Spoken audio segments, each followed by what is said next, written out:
నమస్కారం అండి యూట్యూబ్ మిత్రులకు. గత 2 రోజుల నుంచి 2 తెలుగు రాష్ట్రాల్లో వర్షాలు విచ్చలవిడిగా కురిసి దాదాపుగా జనజీవనం అస్తవ్యస్తం కావడం, వరదల వల్ల చాలామంది నిరాశ్రయాలు కావడం ఇవన్నీ మనం గమనిస్తున్నాం.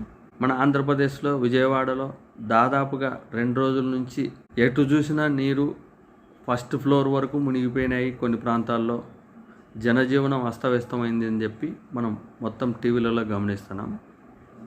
ఇటువంటి పరిస్థితులలో కూడా మనం ఒక విషయాన్ని గమనిస్తే బాగుంటుందేమో అని చెప్పి నా యొక్క అభిప్రాయం.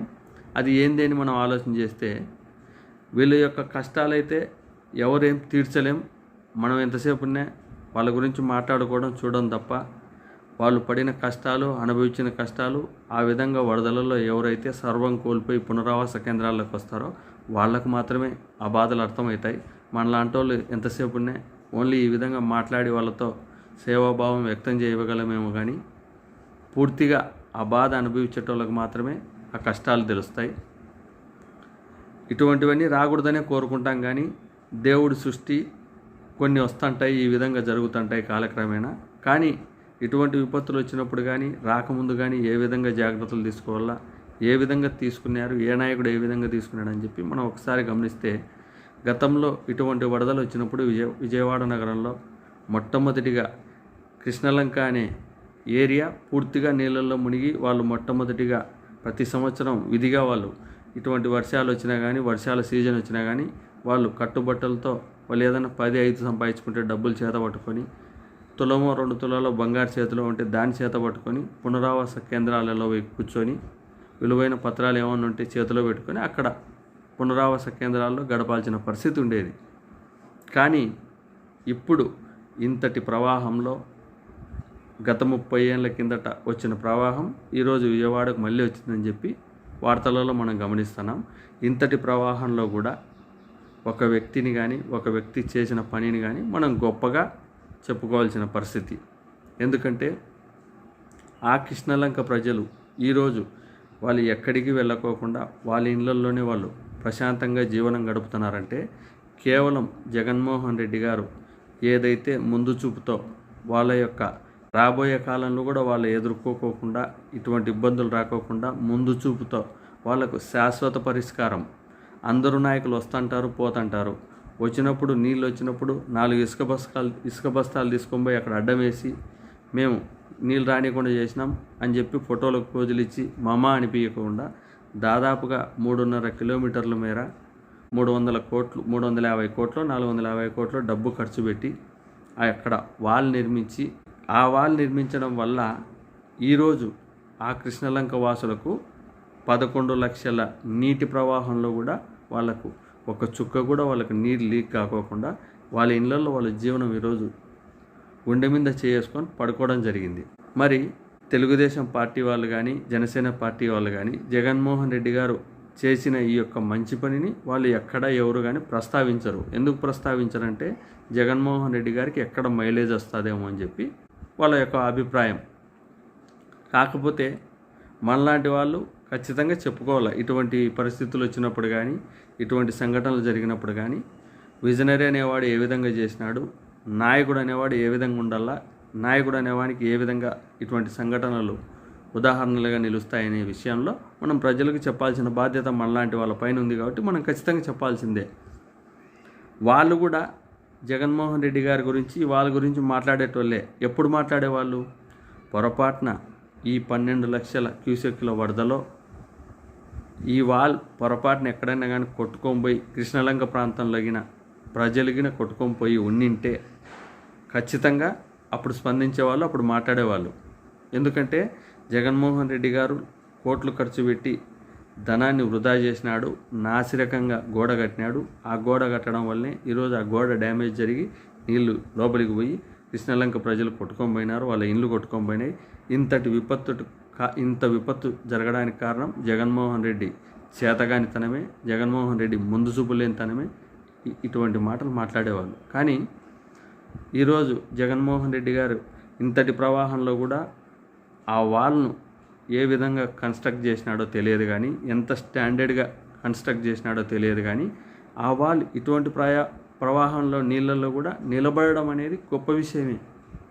ఇంతటి నీటి ప్రవాహంలో అంత క్వాలిటీతో ఆ గోడను కట్టడం అనేది కూడా గొప్ప విషయమే. ఇప్పుడుండే రాజకీయ నాయకులు డబ్బులకు కకృతిపడి నాసిరకం గోడలు కట్టి నాసిరకం కాంక్రీట్ వేసి చిన్న నామమాత్రపు వరదలు వచ్చినా కొట్టుకొనిపోయే పరిస్థితులు ఉండే విధంగా నిర్మాణాలు చేపట్టేవాళ్ళు. కానీ జగన్మోహన్ రెడ్డి గారు ఎంత బాధ్యతగా రెస్పాన్సిబిలిటీగా ఆ వాల్ నిర్మించినాడో ఇది ఒక ఉదాహరణగా కూడా ప్రజలు గమనించాలా, ఆ ప్రాంతవాసులు గమనించాలా అనేది నా యొక్క ఉద్దేశం. జగన్మోహన్ రెడ్డి గారిని ఏదన్నా ఎత్తుకుంటే ఇష్టాచారం కొద్దీ డబ్బు ఎక్కువ ఖర్చు పెట్టి బిల్డింగులు కడతాడు, డబ్బు ఎక్కువ ఖర్చు కట్టి నిర్మాణాలు చేపడతాడని చెప్పి విమర్శిస్తారు. కానీ 10 కాలాలు ఉపయోగపడే విధంగా ఏదన్నా ఒక నిర్మాణం చేస్తే డబ్బు ఖర్చు పెడితే అది మన తరానికి కాదు ముందు తరానికి కూడా ఉపయోగపడాలనే ముందు చూపుతో ఉండే వ్యక్తి జగన్మోహన్ రెడ్డి గారు.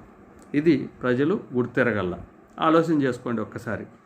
ఈ ఇంతటి ప్రవాహంలో కూడా ఆ గోడ నిలబడిందంటే. ఇంకో 2 విషయాలు మాట్లాడుకోవాలి. ఇంకోటి ఏంది, జగన్మోహన్ రెడ్డి గారు అధికారంలో ఉన్నప్పుడు ఆ రోజు వరదలు వచ్చినప్పుడు జగన్మోహన్ రెడ్డి గారు కావాల్సికనే నీటిని నిల్వ చేసి చంద్రబాబు నాయుడు గారు ఇంటిని కూల్చల్లా, నీళ్ళల్లో నిర్బంధించల్లా, చంద్రబాబు నాయుడు గారిని అది సాకుగా చూపి వాళ్ళ ఇంటిని పడగొట్టాలనే ఉద్దేశంతో జగన్మోహన్ రెడ్డి గారు నీటినంతా నిల్వ చేసి ఆ రోజు వదలడం జరిగింది. అందుకు విజయవాడ నగరంలో కొన్ని ప్రాంతాలకు వరదలు వచ్చినాయి. దీనికి అంతటికీ జగన్మోహన్ రెడ్డి బాధ్యుడని చెప్పి ఆ రోజు బాధ్యత రాహిత్యంగా విమర్శలు చేసినారు. చంద్రబాబు నాయుడు గారు కానీ, పవన్ కళ్యాణ్ గారు కానీ అందరూ విమర్శలు చేసినారు, అన్ని పార్టీల వాళ్ళు. ఈరోజు దాదాపుగా 11 లక్షల క్యూసెక్కుల నీరు వచ్చింది. మీ ఇంటికి నీళ్ళు వచ్చినాయి. చంద్రబాబు నాయుడు గారి ఇళ్ళే మునిగిపోయే పరిస్థితి వచ్చింది. అదే ఇంట్లో నుంచి మోటార్లు పెట్టి నీళ్లు బయటికి కొడుతున్నారు. మరి చంద్రబాబు నాయుడు గారు ఒక్కసారి ఆలోచన చేయాలి. వాళ్ళు కూడా ఒక మాటలు మాట్లాడేటప్పుడు మరి ఇప్పుడు ఈరోజు మీ ఇంటికి వచ్చిన నీళ్లను ఎవరు ముంచాలని చెప్పి అన్ని నీళ్లు వదిలినారు? మీరు మీ ఇంటిని మీరే ముంచుకోవడానికి వదిలినారా? లేక జగన్మోహన్ రెడ్డి గారు ఏమన్నా తాడేపల్లెలో ఎక్కడో ఉన్నాడు, ఆయన ఇండ్లును ముంచాలనే ఉద్దేశంతో మీరు నీళ్ళన్నీ స్టోర్ చేసి వదిలినారని చెప్పి వాళ్ళు కూడా మీకు లెక్కే వైఎస్ఆర్సీపీ పార్టీ వాళ్ళు కూడా విమర్శలు చేయాలన్నా ఒక్కసారి ఆలోచన చేయండి. మీకే వదిలేస్తున్నా ప్రజలకు. ఇది ప్రకృతి విపత్తులు అనేటివి జగన్మోహన్ రెడ్డి గారు సృష్టిస్తేనో చంద్రబాబు నాయుడు గారు సృష్టిస్తేనో రావు. అన్ని పార్టీలు ఎవరు అధికారంలో ఉన్నప్పుడైనా కానీ దేవుడు అది జరగాల్సిన టైంలో జరుగుతుంది, వర్షం రావాల్సిన టైంలో వస్తుంది, క్షణాల్లో తుడిచిపెట్టుకోవాల్సినవి తుడిచిపెట్టుకోబోతుంది. కానీ ఆ టైంలో అటువంటి ఘటనలు జరిగినప్పుడు ప్రజలతో ఏ నాయకుడు ఏ విధంగా ప్రవర్తించినాడు, ఏ విధంగా వాళ్ళతో కలిసిపోయినాడు, వాళ్ళకు కావాల్సిన అన్ని సేవా కార్యక్రమాలు ఎవరు సక్రమంగా నిర్వర్తించినారు అనేది మాత్రమే బేరీజ్ వేసుకొని ప్రజలు వాళ్ళకు కావాల్సిన నాయకుడిని ఎన్నుకుంటే రేపొద్దున ఇటువంటి ఇబ్బందులు వచ్చినప్పుడు ఏ విధంగా మనకు స్పందిస్తాడనేది ఒక్కటి గుర్తెరగల. అంతేగాని విపత్తులను కావాల్సి కన్నా ఎవరు పంపించేటి ఉండవు, ఎవరు చేసేదేమి ఉండదు. ఇది చంద్రబాబు నాయుడు గారికి ఈరోజు దేవుడు ఆయనకు స్క్రిప్ట్గా ఆయనకు చూపించినాడు. ఏ విధంగా నీళ్లు స్టోర్ అవుతాయి, ఏ విధంగా వస్తాయి, నువ్వు చేసిన విమర్శకు నీకే నిదర్శనమని ఆయనకు చూపించినాడు. తర్వాత ఇంకో మాట మాట్లాడినారు. ఒక పడవను అడ్డం పెట్టినారు, నాటు పడవను అడ్డం పెట్టి వైఎస్ఆర్సీపీ వాళ్ళు ఆ రోజు వరదలలో ఒక నాటు పడవను అడ్డం పెట్టి నీళ్లను ఈ కరకట్ట వైపు మళ్ళే విధంగా ఆ గేటుకు అడ్డం పెట్టి నీళ్లను పక్కకు మళ్ళిస్తున్నారని చెప్పి ఆ రోజు విమర్శ చేయడం జరిగింది. ప్రాక్టికల్గా ఆలోచన చేస్తే ఆ రోజు వచ్చిన వరదలలో ప్రవాహంలో ఒక పడవ వచ్చి అక్కడ గేటుకు అడ్డం పడడం జరిగింది. దాన్ని కూడా వాళ్ళు రాజకీయ విమర్శలు చేసినారు. ఈరోజు దేవుడి స్క్రిప్ట్ అంటారో మరి ఏమంటారో తెలియదు, కానీ దాదాపుగా అదే గేటుకు అదే ఏరియాలోనే అదే గేటుకు దాదాపుగా ఒక పడవ వచ్చి గుద్దుకుంది. మిగిలిన 4 పడవలు అదే గేట్ కాడ ఆగినాయి. 4 పడవలు అంటే ఇప్పుడు 5 పడవలను అడ్డం పెట్టి మీ ఇంటిని మీరే ముంచుకుంటున్నారా? ఒక్కసారి ఆలోచన చేయండి చంద్రబాబు నాయుడు గారు. మేము మిమ్మల్ని తప్పు అని అయితే అనడం లేదు, కానీ రాజకీయ విమర్శలు చేసేటప్పుడు ఖచ్చితంగా అది సరైనది అయితేనే మనం చేస్తేనే బాగుంటుంది. ఇటువంటివి కావాల్సి కన్నా ప్రతిదీ లబ్ధి పొందే విధంగా నీళ్లు వదలకపోయినా వరద రాకపోయినా లబ్ధి పొందే విధంగా మనం మాట్లాడేటప్పుడు ఒకటి పూర్తిగా మనం ఆలోచన చేసి మాట్లాడాలనేది నా యొక్క ఉద్దేశం.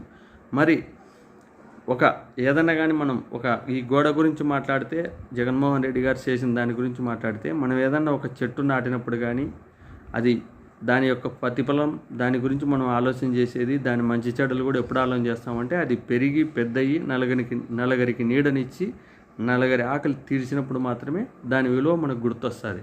అటువంటిది జగన్మోహన్ రెడ్డి గారు ఈరోజు ఆ గోడ కట్టడం ఆ ప్రాంతవాసులకు కూడా వాళ్ళకు గుర్తొచ్చేదేం కాదు, వాళ్ళు కూడా గుర్తించుకునేటోళ్ళేం కాదు. ఈరోజు విజయవాడ నగరం అంతా మునిగిపోతున్నాయి, వాళ్ళ దాదాపుగా అన్ని ప్రాంతాలు మునిగిపోతున్నాయి. వాళ్ళ ఏరియాలో మాత్రం వాళ్ళు ఈరోజు సేఫ్గా ఉండారంటే జగన్మోహన్ రెడ్డి గారిని ఖచ్చితంగా వాళ్ళు గుర్తు చేసుకుంటున్నారు, గుర్తు చేసుకోవాల్సిన పరిస్థితి. ఎందుకంటే వాళ్ళకి లైవ్ కనపడుతుంది. తర్వాత ఎప్పుడో వరద వస్తుంది, నా ప్రజలను వీళ్ళకి శాశ్వత పరిష్కారం ఏ విధంగా కనుగొనాలా అని చెప్పి జగన్మోహన్ రెడ్డి గారు 350 కోట్లు 400 కోట్లు వెచ్చించి ఆ గోడ కట్టడం విజనరీ అంటారా? ఈ విధంగా చౌకబారు విమర్శలు చేసి వాళ్ళ అవసరాల కోసం రాజకీయ విమర్శలు చేసి ఈరోజు వాళ్ళ ఇండ్లు నీళ్ళ వరకు మునిగిపోయేసరికి వాళ్ళే బయటకు వచ్చి ఇండ్లకు ఇసుక బస్తాలు అడ్డం వేసుకొని వాళ్ళ ఇంటిని వాళ్ళు కాపాడుకునే పరిస్థితులు ఉండడాన్ని దీన్ని ఏమంటారు? ఎవరు విజనరీ కాదు, ఎవరు ప్రజల కోసం పరితపించే నాయకుడు, ఎవరు బిల్డింగులు కానీ కన్స్ట్రక్షన్ కానీ ఖచ్చితంగా క్వాలిటీతో కట్టిస్తున్నాడు, ఎవరు పూర్తిగా ప్రజాధనాన్ని వృధా కాకోకుండా నిలబెట్టిన నాయకుడు ప్రతి నిర్మాణంలో. ఒక్కసారి దయచేసి వీడియో చూసే వాళ్ళు ఎవరైనా దయచేసి కామెంట్ చేయండి, నచ్చితే ఎక్కువ మందికి షేర్ చేయండి, లైక్ చేయండి, సబ్స్క్రైబ్ చేసుకోండి.